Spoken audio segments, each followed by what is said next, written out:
Cataracts, eyeballs, vision. What's going on, Secoya Nation? Dr. Shirley bringing today's wellness wisdom, and we're going to talk about the eyes for a couple days here. So I'll be bringing glaucoma soon. One of our participants, Clara, decided to ask me about, what do I do about my cataracts?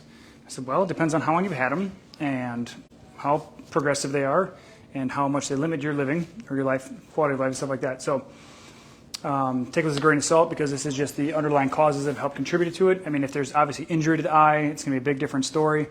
So make sure that you haven't had a trauma to your eye and that if you understand this, it's not diagnostic, it's more about information about what might be contributing to that, okay?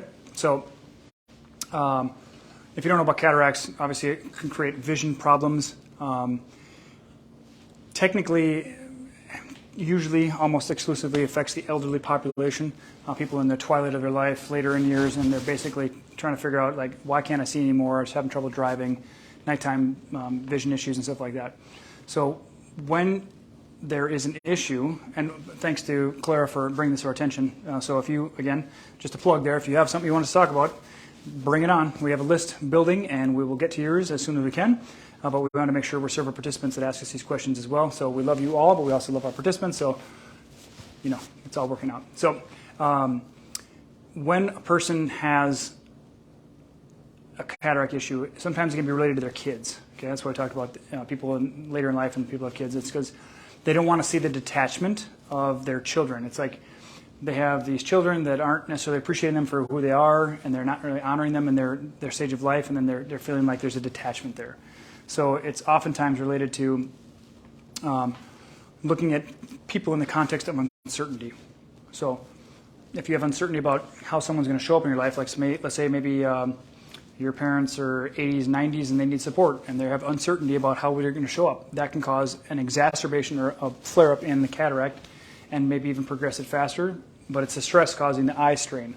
Eyes are typically about loneliness, missing someone, things like that. Could even go to the extent if you want to close someone out, like you don't want to see someone, that kind of idea. It can be related to I don't want to believe what I see, and so like let's say someone does something and you say, I can't see that treatment. I just can't appreciate what that person's doing or saying, and then that can affect the eyes because it's like it's horrible to them. It's like for your eyes, it's like. Seeing that just hurts my eyes, and then it affects the eye function, right? Again, in the absence of trauma, the body's breaking down on the inside. So if it's breaking down on the inside, it's probably breaking down from the brain-body connection, okay? Sometimes people have rigid principles, and something else is unacceptable in the context of their rigid principles.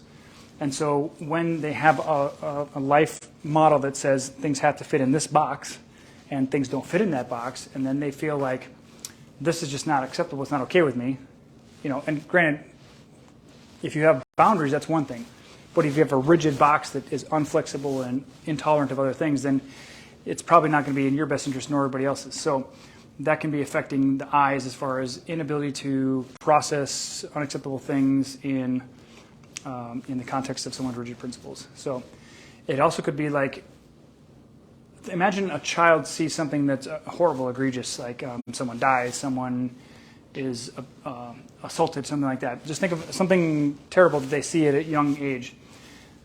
The trauma happens then and then builds over a lifetime, okay? Especially if they see multiple things that were traumatic, they continue to trigger this pathway of, that's horrible, I can't see it, I don't want to see this, I don't have the right to see it. So that can be a problem.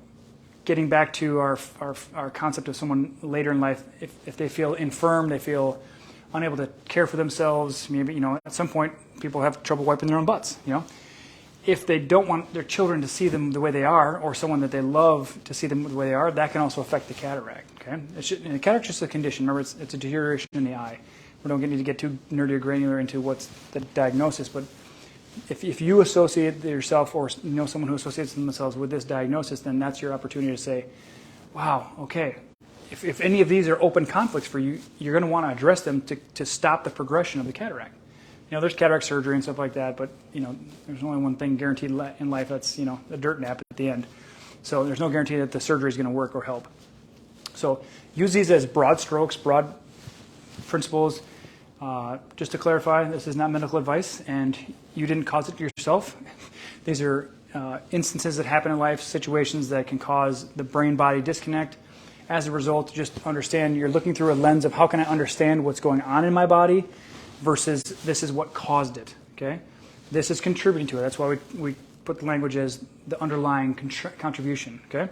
So please comment below. Please let us know your questions, comments, concerns, air your grievances, whatever you need to do. Like, we're here to receive it and help you get context and understanding about what's going on, and that will allow you to then apply this information to you or a loved one so that you can feel more enlightened, more empowered, and you can take action in your life, okay? So comment below, sign up for the channel, whatever you got to do so you can stay informed on the underlying causes that people don't talk about, because this is the stuff that really causes conditions to develop over time. All right? So have a great night, and we'll see you tomorrow, guys. All right, take care. Bye-bye.